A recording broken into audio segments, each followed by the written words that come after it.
¿Alguna vez has hecho el cálculo real de cuánto trabajo gratis le regalas a tu empresa?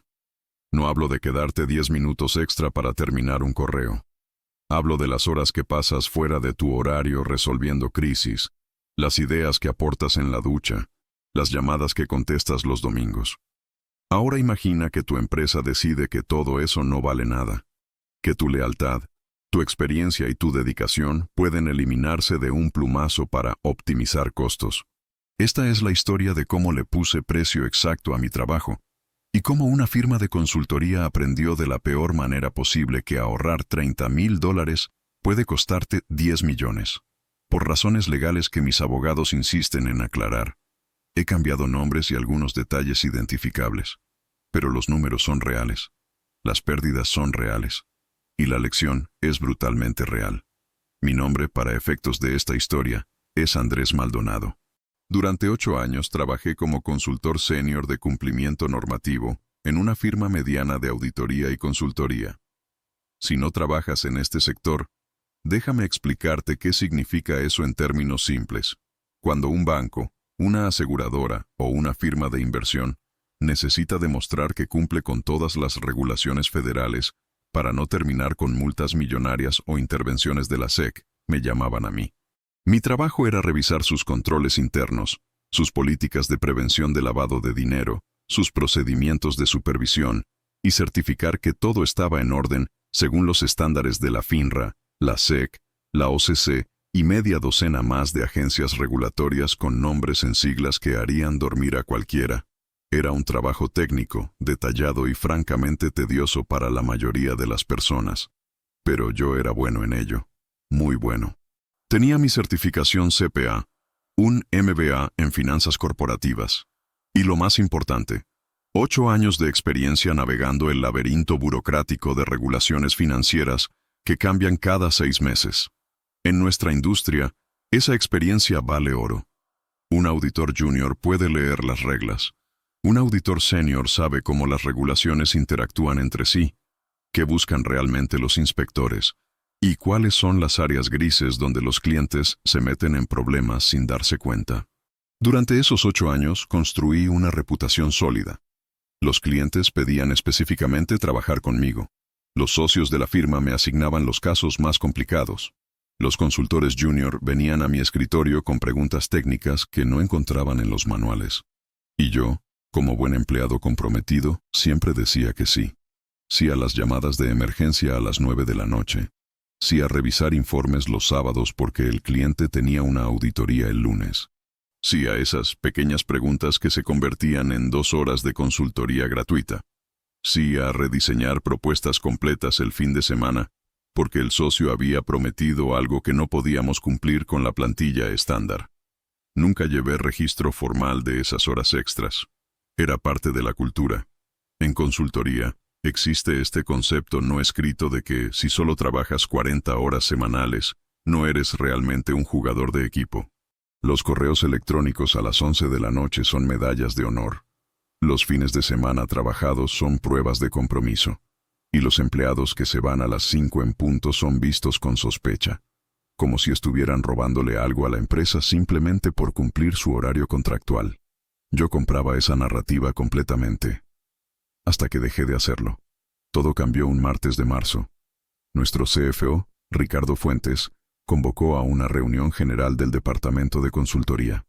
Ricardo llevaba apenas 2 años en la firma, contratado por los socios fundadores para modernizar nuestras operaciones financieras. Venía del sector corporativo puro, de esas empresas donde los empleados son números en hojas de cálculo y la lealtad es un concepto anticuado. Desde su llegada, había implementado media docena de iniciativas de eficiencia, que básicamente significaban hacer más trabajo con menos recursos. La reunión comenzó con una presentación de PowerPoint titulada Optimización de estructura de compensación. Ya desde el título sabíamos que venían malas noticias.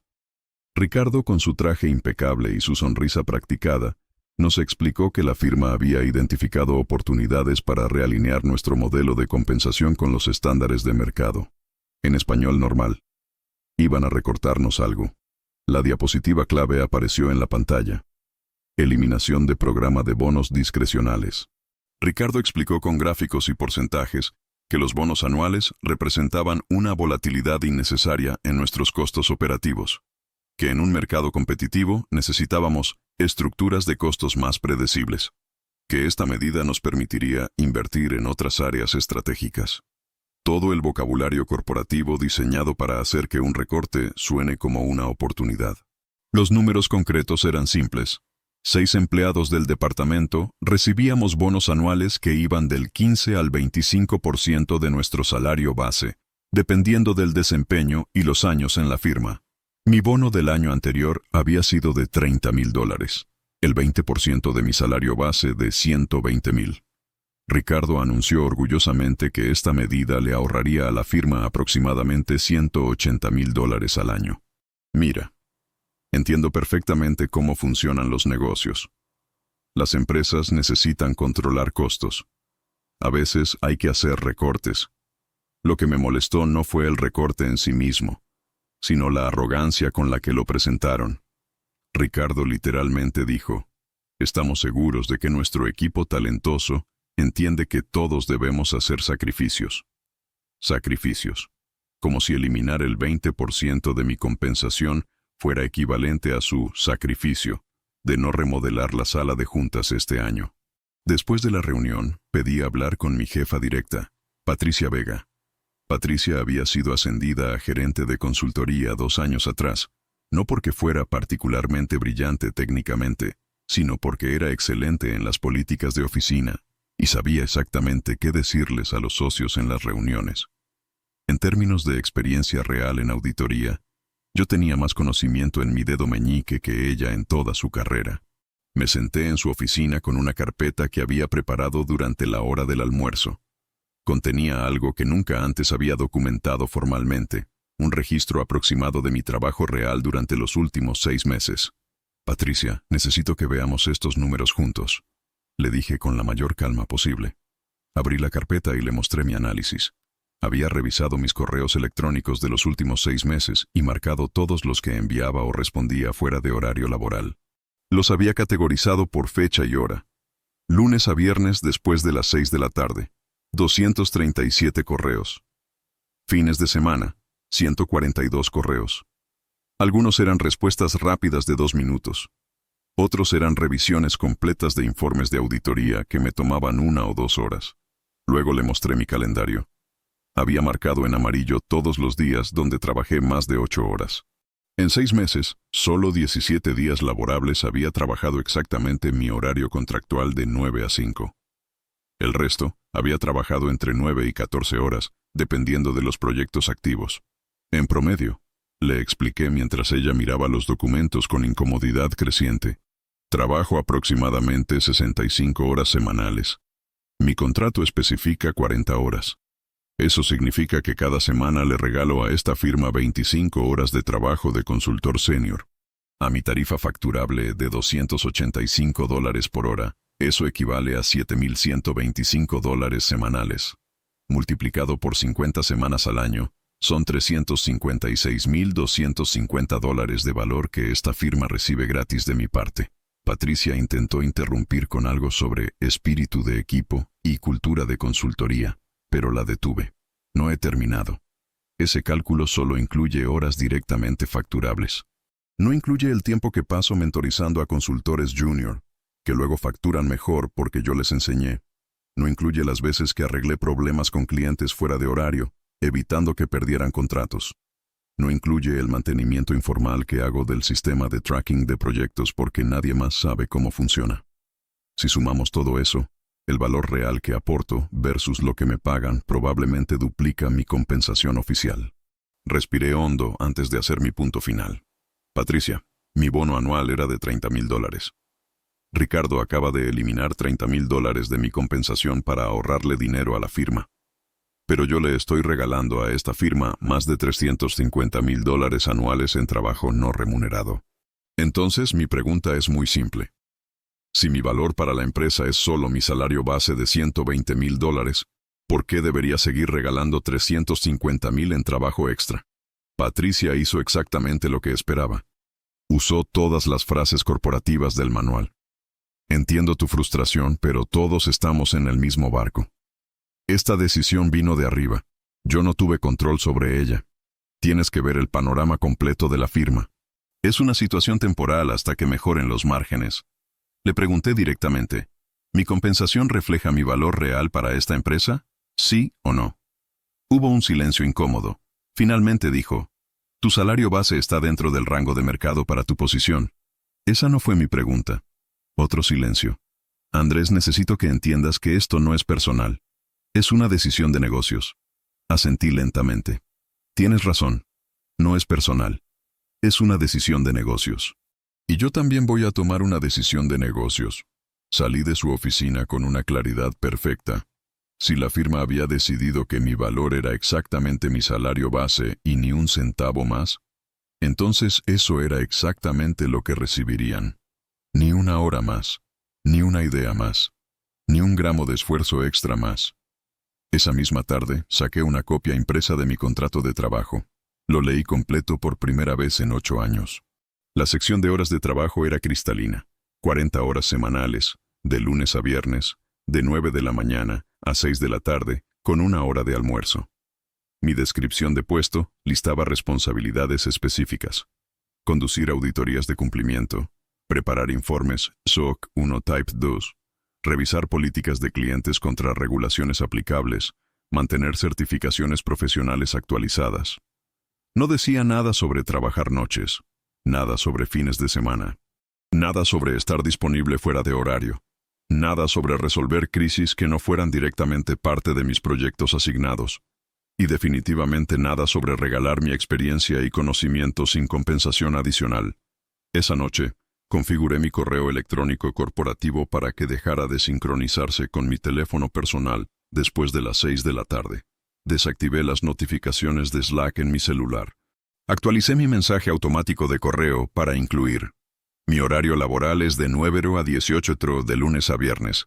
Los correos recibidos fuera de este horario serán atendidos el siguiente día hábil. El primer día de mi nueva política fue un miércoles. Tenía 3 proyectos activos: una auditoría SOC 1 para un banco regional, una revisión de políticas AML para una aseguradora y un informe de cumplimiento FINRA para una firma de corretaje. Todos eran clientes establecidos con los que había trabajado antes. A las 9 en punto llegué a la oficina. A las 6 en punto estaba guardando mi laptop. Tenía un informe a medio terminar para el banco regional. Probablemente me faltaban 2 horas más de trabajo. Normalmente me habría quedado hasta terminarlo. Ese día, guardé mi trabajo, actualicé el registro de tiempo con mis 8 horas exactas y me fui. Patricia me alcanzó en el estacionamiento. Andrés, el informe del banco necesita estar listo mañana. Lo sé. Trabajaré en él mañana durante horario laboral. Pero el cliente espera tenerlo antes de su reunión de junta directiva a las 10 de la mañana. Entonces necesitaba asignarse con más anticipación. Mañana trabajaré en el de 9 a 6. Si se requiere más tiempo, podemos discutir ajustar los plazos del proyecto o asignar recursos adicionales. Vi la confusión en su cara. Andrés, esto no es como tú. Siempre has sido el primero en ayudar cuando hay presión de tiempo. Patricia, estoy ayudando. Voy a trabajar 8 horas completas mañana en ese informe. Eso es exactamente lo que mi contrato especifica. Si el proyecto requiere más horas, podemos hablar sobre compensación por horas extras o redistribución de mi carga de trabajo. Me fui antes de que pudiera responder. Esa noche, por primera vez en años, cené tranquilo con mi familia sin revisar el correo cada 10 minutos. El viernes de esa misma semana llegó la primera crisis real. Uno de nuestros clientes más importantes, un banco regional llamado First Commerce Bank, que nos pagaba aproximadamente $400,000 anuales en contratos de consultoría, recibió notificación de una inspección sorpresa de la SEC programada para el lunes siguiente. Su director de cumplimiento me llamó directamente a las 8:30 de la noche, cuando estaba viendo una película con mi esposa. Antes, habría contestado inmediatamente. Habría cancelado mis planes del fin de semana. Habría trabajado sábado y domingo completos revisando todos sus procedimientos, identificando posibles deficiencias y preparando documentación de respaldo. Era exactamente el tipo de crisis donde yo brillaba, y el cliente lo sabía. Esta vez, mi teléfono sonó y sonó hasta que fue al buzón de voz. No tenía las notificaciones de correo activas, así que no vi sus 3 correos electrónicos, progresivamente más urgentes, hasta el lunes por la mañana, a las 9. El lunes llegué a la oficina y encontré 5 mensajes de voz de Patricia, 2 del socio a cargo del cliente, y un correo electrónico marcado como urgente del propio CEO del banco. Todos preguntaban dónde estaba yo y por qué no había respondido a la emergencia del fin de semana. A las 9:15, Patricia irrumpió en mi cubículo. Estaba visiblemente alterada. Andrés, ¿dónde demonios estabas este fin de semana? First Commerce tiene inspectores de la SEC en sus oficinas ahora mismo, y necesitan desesperadamente nuestra ayuda. ¿Por qué no contestaste tus llamadas? Abrí mi calendario de Outlook y se lo mostré. Mis días laborables son de lunes a viernes. El fin de semana no estaba en horario de trabajo. Estoy disponible ahora para ayudar con lo que necesiten durante mi horario laboral de hoy. Pero esto era una emergencia. Entiendo que era urgente para el cliente. Sin embargo, mi contrato no incluye disponibilidad fuera de horario sin compensación adicional. Si la firma necesita cobertura de emergencia a las 24 horas, podemos discutir un acuerdo de guardia con compensación apropiada. Patricia me miró como si le hubiera hablado en otro idioma. Andrés, eres consultor senior. Se espera que estés disponible cuando los clientes te necesitan. Abrí la carpeta de recursos humanos en mi computadora y le mostré mi descripción oficial de puesto. Patricia, muéstrame dónde en mi descripción de trabajo o en mi contrato dice que debo estar disponible fuera de horario laboral sin compensación. No pudo, porque no estaba ahí. ¿Qué puedo hacer por First Commerce ahora? Pregunté con tono profesional. Tengo tiempo disponible hoy para ayudarles con su preparación para la inspección de la SS. La inspección ya comenzó. Necesitaban ayuda antes del lunes. Entonces necesitaban contactarme durante horario laboral la semana pasada para coordinar. Estoy disponible ahora. ¿Quieres que los llame? Patricia salió de mi cubículo furiosa. 20 minutos después, el socio a cargo del cliente, Javier Soto, vino a verme personalmente. Javier era uno de los socios fundadores, con 25 años en la firma. Era un buen tipo, técnicamente competente y generalmente justo con los empleados. Andrés, necesito entender qué está pasando. First Commerce dice que te llamaron el viernes por la noche con una emergencia y no respondiste en todo el fin de semana. Eso no es propio de ti. Le expliqué mi nueva política con la misma calma que había usado con Patricia. Javier escuchó sin interrumpir. Entiendo tu frustración con los bonos, dijo finalmente. Pero esto afecta a nuestros clientes. First Commerce confía en ti específicamente. Y yo estoy disponible para ayudarles durante mi horario laboral. Si necesitan cobertura de emergencia fuera de horario, la firma puede establecer un sistema formal de guardias con compensación apropiada. O pueden contratar consultores adicionales para distribuir la carga. Pero ya no voy a trabajar gratis. Javier suspiró. Déjame hablar con Patricia y con el cliente. Mientras tanto, puedes llamar al director de cumplimiento de First Commerce y ver qué puedes hacer para ayudar con la inspección que ya está en curso. Por supuesto, es parte de mi trabajo durante horario laboral. Llamé al banco y hablé con Tomás Guevara, su director de cumplimiento. Tomás estaba evidentemente estresado. Andrés, gracias a Dios. Los inspectores de la SEC están revisando nuestros controles de supervisión de corredores y encontraron varias deficiencias en nuestra documentación. Necesito que vengas hoy y nos ayudes a preparar respuestas. Tomás, puedo revisar la situación de manera remota hoy y darte recomendaciones iniciales. Si necesitas que vaya en persona, podemos coordinar para mañana o pasado mañana, dependiendo de mis otros compromisos. Andrés, esto es urgente. Los inspectores esperan respuestas completas para el miércoles. Lo entiendo. Trabajaré en esto con prioridad durante mis horas disponibles esta semana. Sin embargo, necesito ser realista sobre lo que puedo lograr en el tiempo que tengo. Normalmente este tipo de preparación para inspección requeriría disponibilidad extendida, pero eso ya no es parte de mi alcance de trabajo estándar. Escuché el silencio incómodo del otro lado. ¿Ya no es parte de tu alcance? Andrés, siempre has estado disponible cuando te necesitamos. Las circunstancias han cambiado, Tomás. Puedo ayudarte durante horario laboral normal. Si necesitas más que eso, tendrás que coordinarlo con los socios de la firma. Colgué la llamada sabiendo exactamente lo que venía, y llegó 3 horas después. Patricia me convocó a una reunión con ella y con Javier. Me preguntaron directamente si mi nueva actitud era permanente o si estaba haciendo algún tipo de protesta temporal. No es una protesta, les dije. Es un ajuste a la realidad del mercado. Ustedes determinaron que mi compensación debería estar basada puramente en mi salario base. Yo estoy ajustando mi contribución para alinearla con esa compensación. Es exactamente la misma lógica que Ricardo usó para eliminar los bonos. Realineación con estándares de mercado. Andrés, esto va a afectar tu evaluación de desempeño, advirtió Patricia. Perfecto. Evalúenme basándose en mi descripción de trabajo contractual. ¿Estoy cumpliendo con mis responsabilidades según está especificado en mi contrato? ¿Estoy completando mis proyectos asignados? ¿Estoy manteniendo mis certificaciones?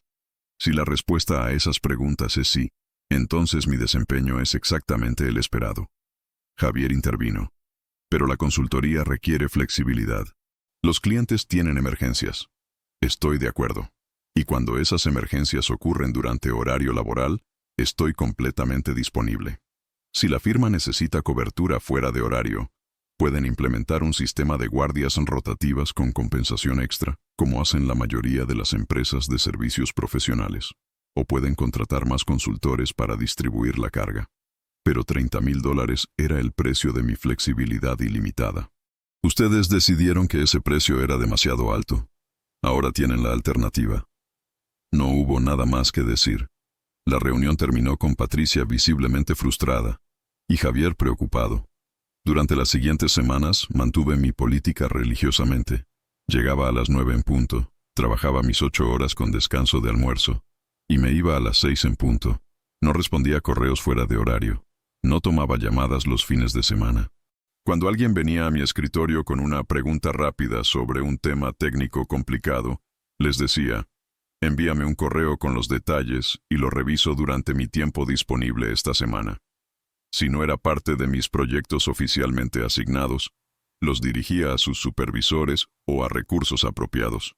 Los primeros en notar el impacto fueron los consultores junior.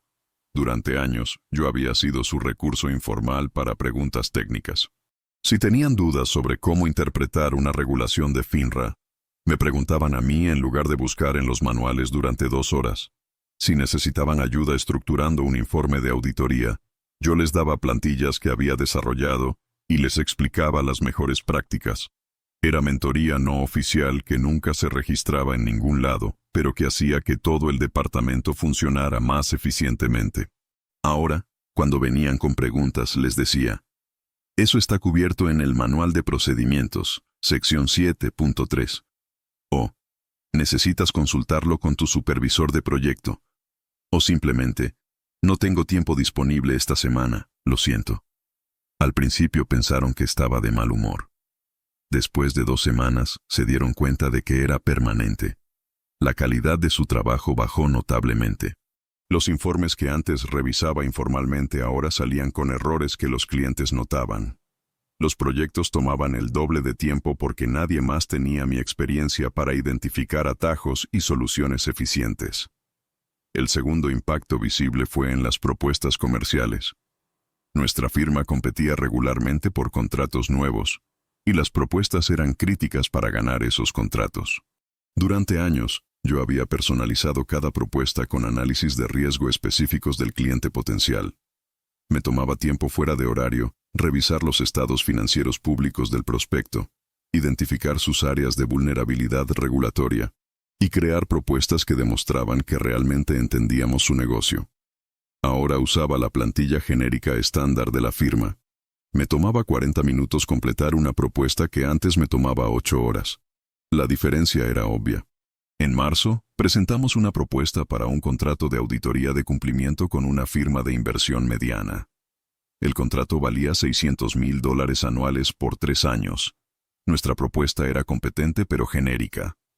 El competidor que ganó el contrato presentó exactamente el tipo de análisis personalizado que yo solía hacer. Cuando el socio de desarrollo de negocios me preguntó por qué nuestra propuesta no incluía análisis detallado de riesgos específicos, le mostré la plantilla estándar de propuestas de la firma. Completé todos los campos requeridos en la plantilla. El análisis adicional requeriría investigación fuera de alcance que tomaría aproximadamente 6 horas adicionales. Si quieres que incluya ese nivel de detalle en futuras propuestas, necesitamos ajustar las asignaciones de tiempo de proyecto o mi carga de trabajo para acomodarlo. Pero siempre has incluido ese análisis antes. Correcto. Fuera de horario laboral, sin registro de tiempo. Ya no hago eso. Perdimos el contrato. 600,000 al año durante 3 años. $1.800.000 de ingresos futuros. Perdidos porque yo ya no regalaba 6 horas de trabajo personalizado. Pero el verdadero desastre llegó a finales de abril. Y tenía que ver con algo que nadie en la firma excepto yo sabía que estaba roto. Nuestra firma usaba un sistema customizado de tracking de proyectos y tiempo facturable. Había sido desarrollado hacía 7 años por un consultor de IT externo que ya no trabajaba con nosotros. El sistema funcionaba, más o menos, pero tenía sus peculiaridades. Cada 2 o 3 semanas algo fallaba. Los registros de tiempo no se sincronizaban correctamente. Los códigos de proyecto se duplicaban. Las tarifas facturables se mezclaban entre diferentes tipos de consultoría. Durante años yo arreglaba estos problemas informalmente. No era oficialmente mi trabajo, pero había aprendido cómo funcionaba el sistema porque lo usaba constantemente. Sabía que si entrabas al backend como administrador y corrías un script de reconciliación manual, los problemas se resolvían. Me tomaba 15 minutos cada vez que pasaba. Lo hacía fuera de horario, generalmente los viernes por la noche antes de que cerrara la semana de facturación. Nadie más en la firma sabía hacer esto. El departamento de IT podía reiniciar el servidor cuando se caía completamente, pero no entendían la lógica de negocios del sistema. Los consultores solo sabían usar la interfaz de usuario para registrar tiempo. Yo era el único que entendía ambos lados. Cuando dejé de hacer mantenimiento informal del sistema, nadie lo notó inmediatamente. Hasta que un viernes a finales de abril, el sistema tuvo uno de sus fallos periódicos. Los registros de tiempo de toda la semana no se sincronizaron. 87 consultores habían registrado un total de 3.200 horas facturables esa semana, y el sistema las perdió. El gerente de operaciones envió un correo de pánico al departamento de IT. IT reinició el servidor. No funcionó. Enviaron un ticket al proveedor de soporte del software original. El proveedor respondió que ese software ya no tenía soporte activo y sugerían migrar a su nueva plataforma, lo cual tomaría 6 meses y costaría $200,000. El gerente de operaciones envió un correo general preguntando si alguien sabía cómo arreglar el sistema. Yo lo leí a las 10 de la mañana del lunes. No respondí. No era mi responsabilidad según mi descripción de trabajo. A las 3 de la tarde, Patricia vino a mi escritorio. Andrés, dijeron que tú has arreglado el sistema de tracking antes. ¿Puedes ayudar? Patricia, el soporte del sistema es responsabilidad del departamento de IT, no de consultoría. No es parte de mi descripción de trabajo. Pero sabes cómo arreglarlo, ¿verdad? Probablemente sí. Pero nuevamente no es mi responsabilidad. Andrés, perdimos registro de 3.200 horas facturables. A una tarifa promedio conservadora de $200 por hora. Eso es $640,000 que no podemos facturar si no recuperamos esos registros. ¿Realmente vas a dejar que la firma pierda ese dinero por orgullo? No es orgullo, Patricia. Es el alcance de mi trabajo. Si la firma necesita que yo provea soporte técnico al sistema de tracking, podemos agregar eso formalmente a mi descripción de trabajo y ajustar mi compensación acordemente. O pueden contratar a alguien de IT que aprenda a mantener el sistema apropiadamente. No tenemos tiempo para eso. Los clientes esperan facturas esta semana. Entonces tienen un problema urgente de operaciones. Te sugiero que escales esto con los socios y tomen una decisión de negocios sobre cómo manejarlo. Patricia se fue. 1 hora después, Javier Soto vino personalmente. Andrés, sé que estás haciendo un punto. Lo entiendo. Pero esto afecta a toda la firma. ¿Qué quieres? ¿Quieres tu bono de vuelta? ¿Quieres un aumento? Dime qué necesitas para ayudar aquí. Era tentador. Muy tentador. Pero yo sabía que si cedía ahora, todo volvería a ser como antes.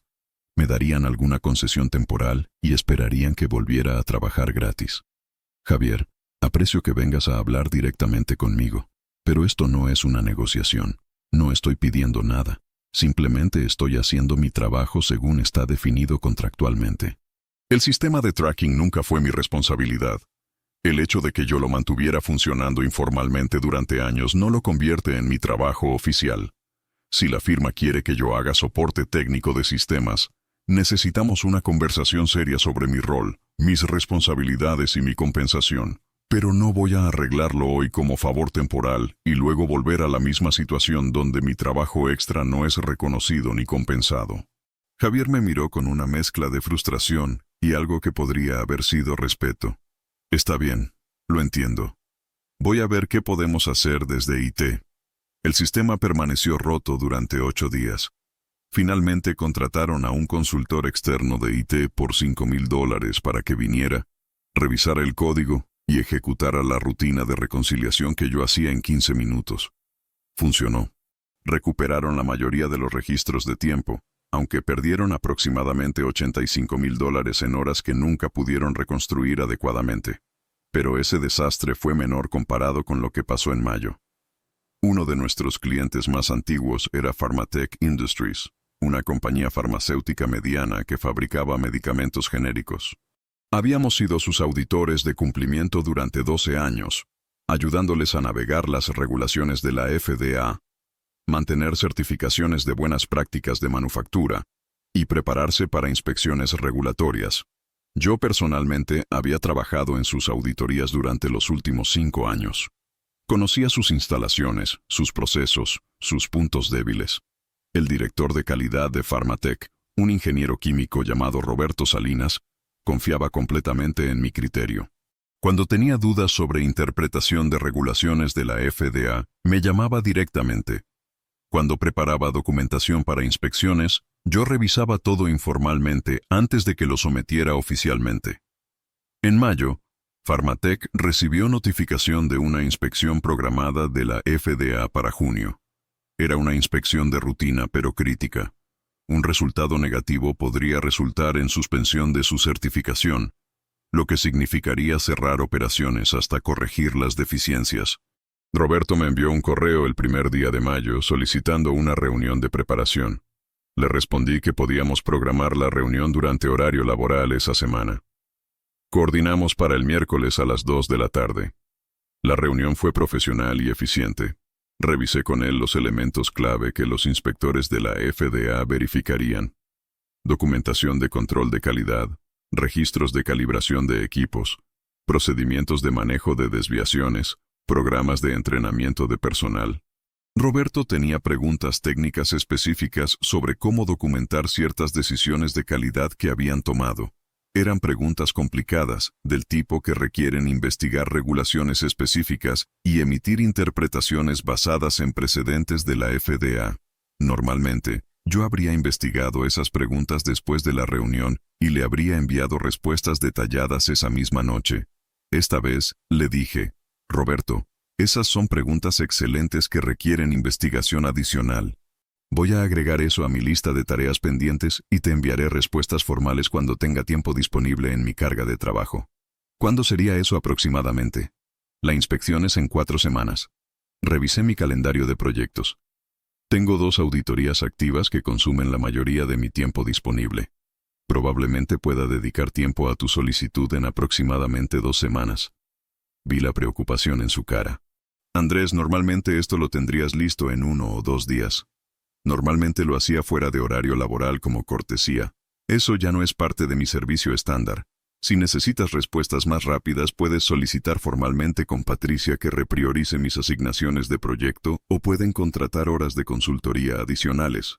Roberto no dijo nada más en la reunión, pero después le envió un correo a Patricia expresando preocupación sobre mi cambio de actitud y preguntando si había otra persona en la firma que pudiera apoyar su preparación para la inspección de la FDA. Patricia asignó a una consultora junior llamada Carolina Méndez. Carolina era inteligente y trabajadora, con 2 años en la firma, pero no tenía experiencia específica en regulaciones farmacéuticas de la FDA. Ese era un campo altamente especializado donde los detalles técnicos importaban enormemente. Carolina hizo su mejor esfuerzo. Investigó las preguntas de Roberto, consultó los manuales de regulaciones de la FDA y preparó un memo de respuestas. Lo que ella no sabía, porque no tenía la experiencia, era que las regulaciones de la FDA para documentación de calidad habían sido actualizadas significativamente en 2024. Los manuales que consultó eran de 2023 y contenían interpretaciones que ya no aplicaban. Sus recomendaciones técnicamente violaban las nuevas guías de la FDA, aunque eran consistentes con las reglas viejas. Roberto, confiando en nuestra firma como siempre había hecho, implementó las recomendaciones de Carolina.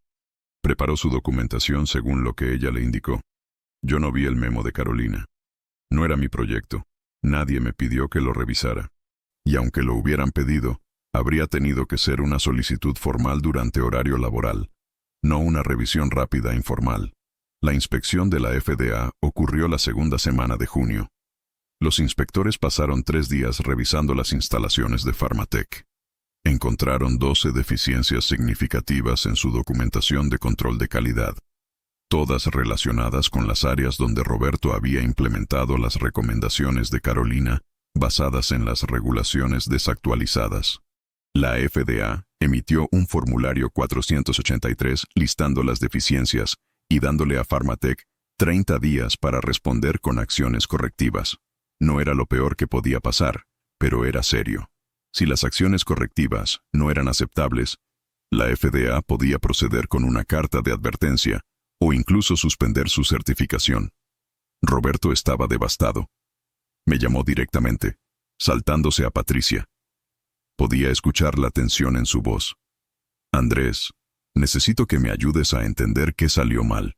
Los inspectores dijeron que nuestra documentación no cumple con las guías actuales de la FDA, pero seguimos exactamente lo que Carolina nos recomendó. Lo siento mucho, Roberto. No estuve involucrado en ese proyecto, así que no puedo comentar sobre las recomendaciones específicas que recibiste. ¿Puedes revisar el formulario 483 y ayudarnos con la respuesta?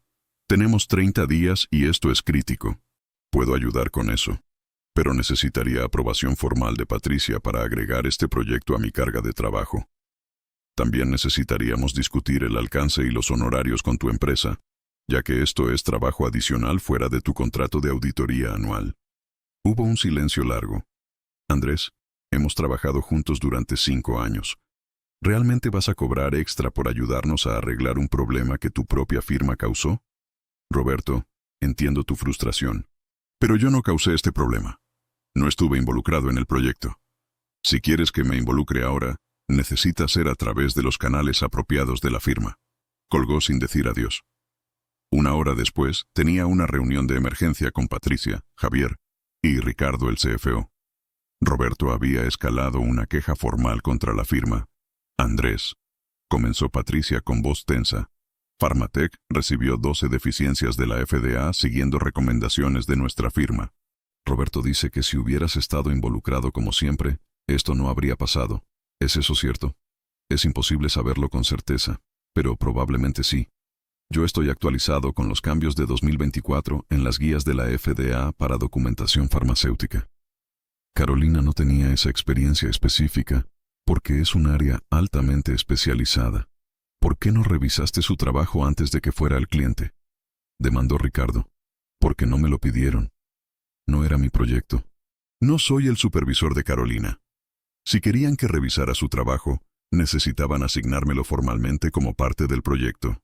Pero siempre has hecho ese tipo de revisiones informales, explotó Patricia. Correcto. Fuera de horario, sin registro de tiempo, sin compensación. Ya no hago eso. Si la firma necesita revisión de control de calidad para trabajo de consultores junior en áreas especializadas, necesitan crear un proceso formal para eso con tiempo asignado apropiadamente. Javier intervino con voz más calmada. Andrés, entiendo tu punto. Pero ahora tenemos un cliente muy molesto que está amenazando con cambiar de firma de auditoría. Necesitamos arreglar esto. ¿Puedes ayudar con su respuesta a la FDA? ¿Puedo? Si Patricia ajusta mis asignaciones actuales para darme tiempo. También necesitamos cobrarle a Pharmatech por este trabajo adicional, ya que está fuera de su contrato anual de auditoría estándar. Ricardo se veía furioso. ¿Quieres cobrarle más a un cliente que ya está molesto porque nuestra consultora cometió errores? Nuestra consultora dio recomendaciones basadas en su nivel de experiencia. Pharmatech eligió usar una consultora junior en lugar de esperar mi disponibilidad. Esa fue su decisión de negocios para ahorrar costos. Ahora hay trabajo adicional requerido para remediar la situación. Ese trabajo tiene un costo. La reunión terminó sin resolución. Pharmatech finalmente decidió contratar a otra firma de consultoría especializada en cumplimiento de la FDA para ayudarles con su respuesta. Nos costó el contrato $400,000 anuales, perdidos. Roberto específicamente les dijo a los socios que ya no confiaba en que nuestra firma entendiera las complejidades de regulación farmacéutica, pero aún no había terminado. El verdadero golpe final llegó en julio. Recuerden a First Commerce Bank, el cliente que me llamó para una emergencia un fin de semana en marzo y yo no respondí. Ellos lograron pasar su inspección de la SEC ese lunes, aunque con dificultades.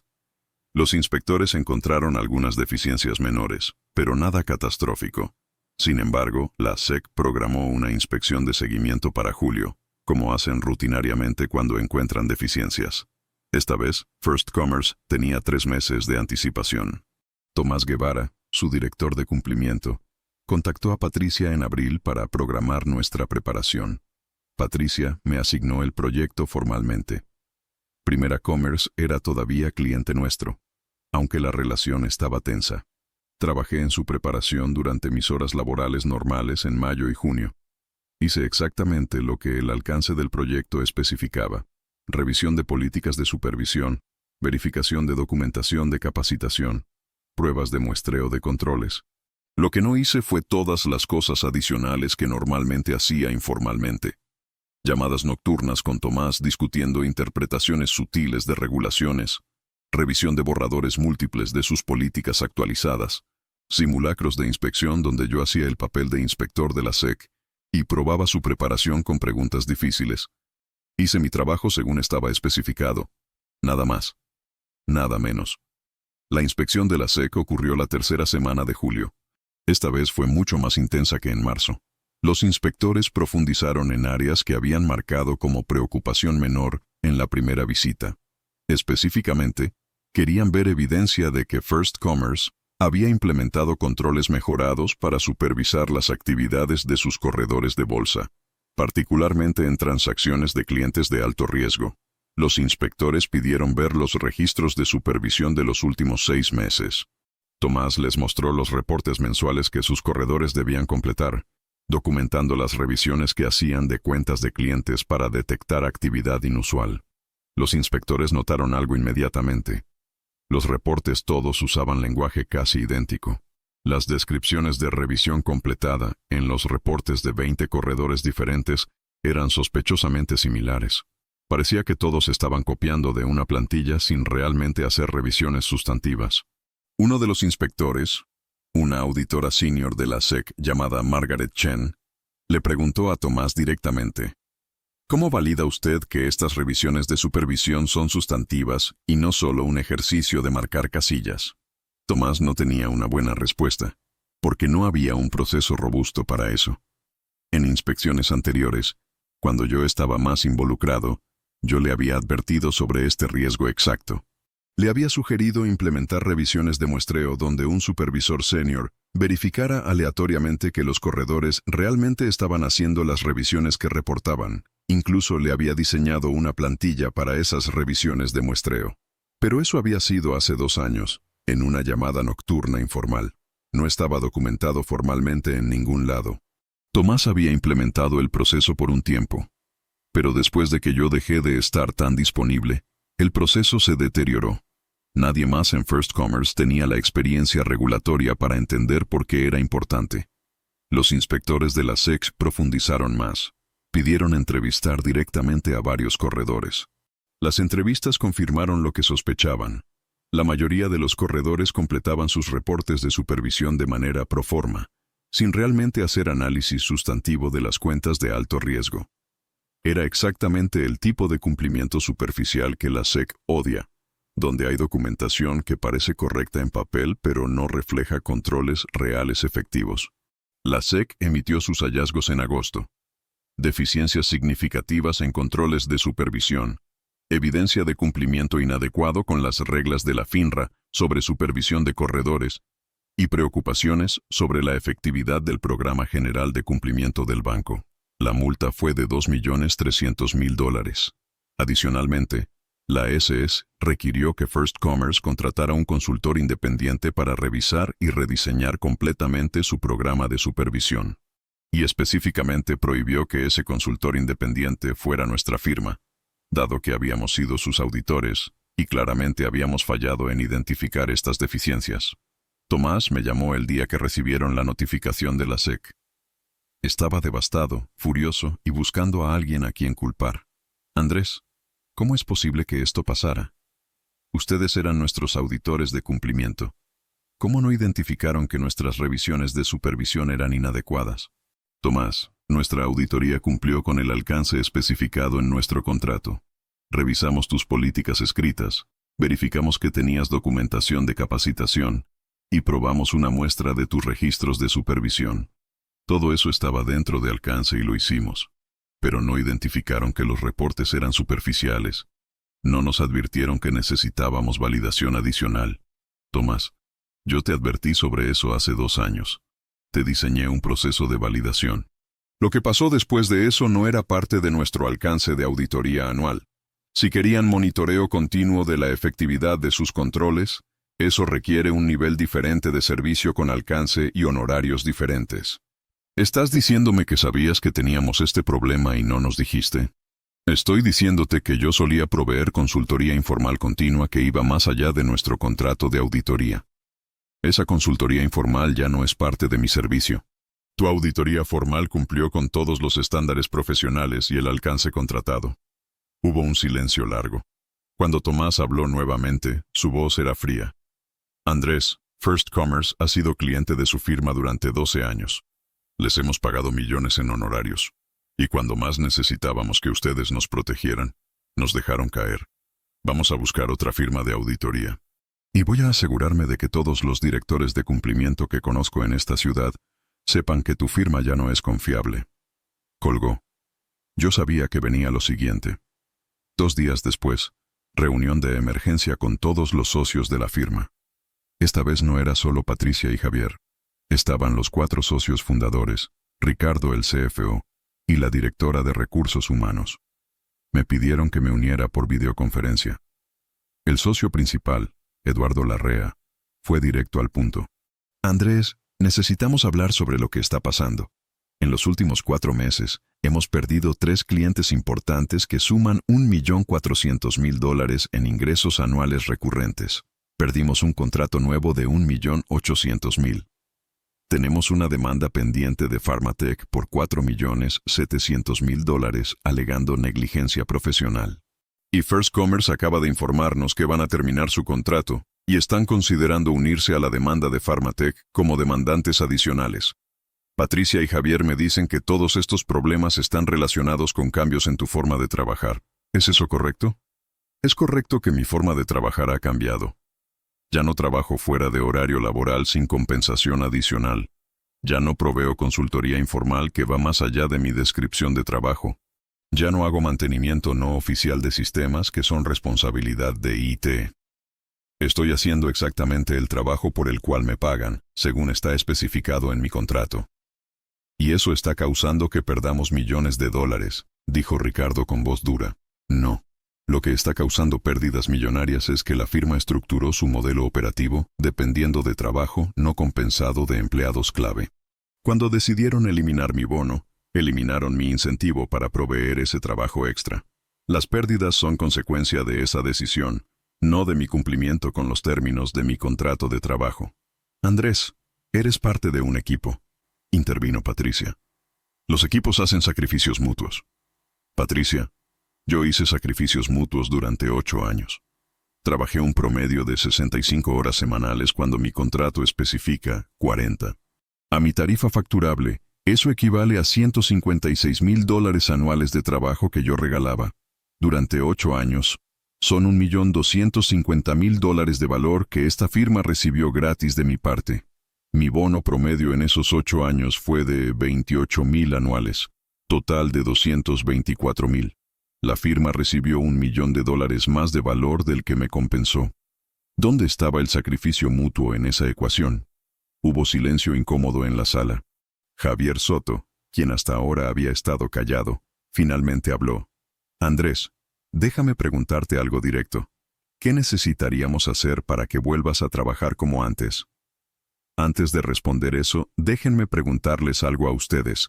¿Alguno de los socios en esta llamada trabaja 65 horas semanales sin compensación adicional? ¿Alguno responde correos de clientes a las 11 de la noche gratis? ¿Alguno trabaja cada fin de semana sin cobrar? Nadie respondió. Exactamente. Los socios facturan por su tiempo. Si trabajan horas extras, esas horas se cobran al cliente o se consideran desarrollo de negocios que aumenta su participación en las ganancias de la firma.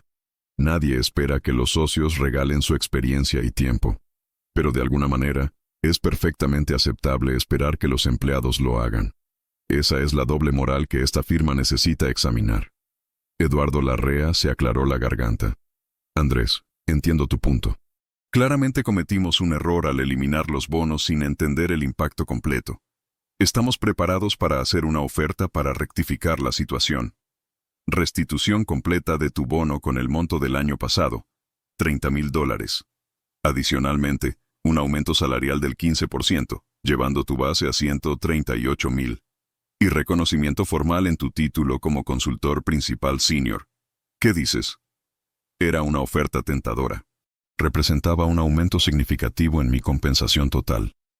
Hace 4 meses, probablemente la habría aceptado inmediatamente. Aprecio la oferta, Eduardo. Realmente la aprecio. Pero tengo que ser honesto con ustedes. Hace 3 semanas, acepté una oferta de Compliance Solutions Group. Empiezo el 1 de septiembre. Pude escuchar la sorpresa colectiva incluso a través de la videoconferencia. Compliance Solutions Group es su competidor directo, dijo Ricardo con voz tensa. Correcto. Me ofrecieron un salario base de $168,000, 40% más que mi salario actual. Bono garantizado del 30%, $50,000, no discrecional. Opciones sobre acciones de la empresa. Y un bono de firma de $25,000. Más importante, tienen políticas claras sobre horas extras.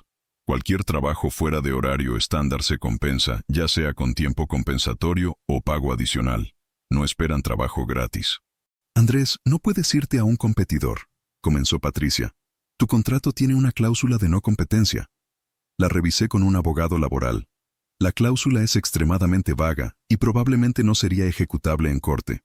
Pero eso es irrelevante, porque Compliance Solutions Group está dispuesto a cubrir cualquier costo legal si ustedes deciden litigar. Ellos ven valor suficiente en mi experiencia para asumir ese riesgo. Eduardo Larrea suspiró pesadamente. ¿Hay algo que podamos ofrecer para que reconsideres? ¿Estarían dispuestos a igualar la oferta de Compliance Solutions Group? 168,000 base, bono del 30% garantizado, participación accionaria y políticas formales sobre compensación de horas extras. Hubo un silencio largo mientras los socios se miraban entre sí. Ese paquete está significativamente por encima de nuestras bandas salariales para consultores senior, dijo finalmente Ricardo. Estaría más en línea con compensación de socio junior. Exactamente mi punto. Mi contribución real a esta firma ha sido a nivel de socio durante años, pero mi compensación ha sido de empleado senior. Ustedes eliminaron mi bono porque pensaron que podían. Ahora descubrieron cuánto realmente valgo en el mercado. La diferencia entre esos dos números es el costo de subestimar a su gente. La reunión terminó sin llegar a acuerdo. Los socios dijeron que necesitaban discutirlo internamente y me contactarían en 24 horas. Pero yo ya sabía que no iba a reconsiderar. La oferta de Compliance Solutions Group era mejor en todos los aspectos, y además, venía con algo que no tenía precio: respeto. Al día siguiente, recibí una llamada de Javier Soto. Hablamos solo nosotros dos, sin los demás socios. Andrés, los socios discutimos tu situación anoche hasta pasada la medianoche. Puedo ofrecerte 150,000 base, bono del 25% garantizado, y un plan de participación en ganancias que podría dar otro 10 a 15% dependiendo del desempeño de la firma. Es lo mejor que puedo hacer dentro de nuestras estructuras actuales. Javier, aprecio que te tomes el tiempo de hacer esta oferta personalizada. Pero ya tomé mi decisión. No es solo sobre el dinero. Es sobre cómo esta firma valora a su gente. Durante 4 meses, Todos ustedes me trataron como si estuviera siendo poco razonable por querer que me pagaran por mi trabajo. Nadie pensó que tal vez el problema era el sistema que esperaba trabajo gratis. Todos asumieron que yo era el problema porque dejé de regalar mi tiempo y experiencia. Cometimos errores, lo admito. Lo sé, pero el daño ya está hecho. Y honestamente, Javier, no soy el único.